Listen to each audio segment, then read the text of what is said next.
Dahil ang totoo, hindi naman lahat ng makinis ay maganda. Hello mga kakuracha! Welcome po sa aking kitchen. Today, gagawa po tayo ng burnt bast cheesecake at ito po ang aking gagamitin. Para sa recipes na meron ako, 7.5 round pan, baking paper.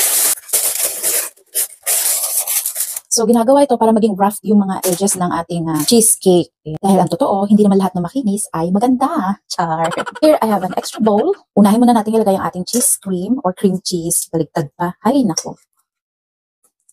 Gagamit tayo ng hand mixer para ma-mix natin yung ating cream cheese at yung the rest ng mga ingredients. At kapag ganyan na, ilalagay na natin ang ating powdered sugar. Powdered sugar.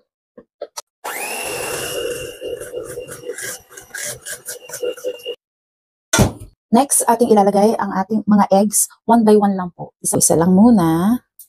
Mix. After 1 egg, another egg. Kapag ganyan na yung consistency, pwede na natin ilagay ang ating vanilla extract. At importante, yung cornstarch ay isif natin. Ganyan na yung consistency na kailangan natin. And ito-transfer na natin sa ating prepared pan. So yung measurement na ginawa ko is sakto lang po siya sa ating 7.5 na pan. Simot talaga yan, guys. Sayang kasi, diba?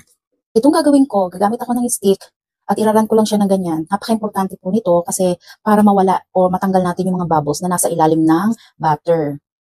And then, kapag okay na, tatap natin.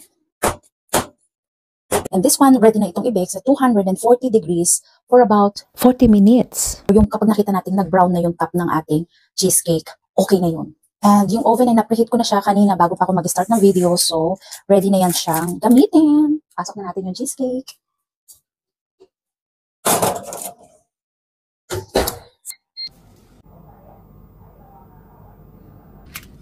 And after 40 minutes, ito na kinalabasan ng ating burnt bast cheesecake. Tingnan nyo naman ng mga gilid. Diba napakaganda ng pagkaka-burn niya? At ito po ay napalamig ko na sa fridge ng minimum 3 hours. Simple lang gawin at napakasarap pa. Try nyo rin. O siya, kita-kits ulit sa next video. Hanggang sa muli.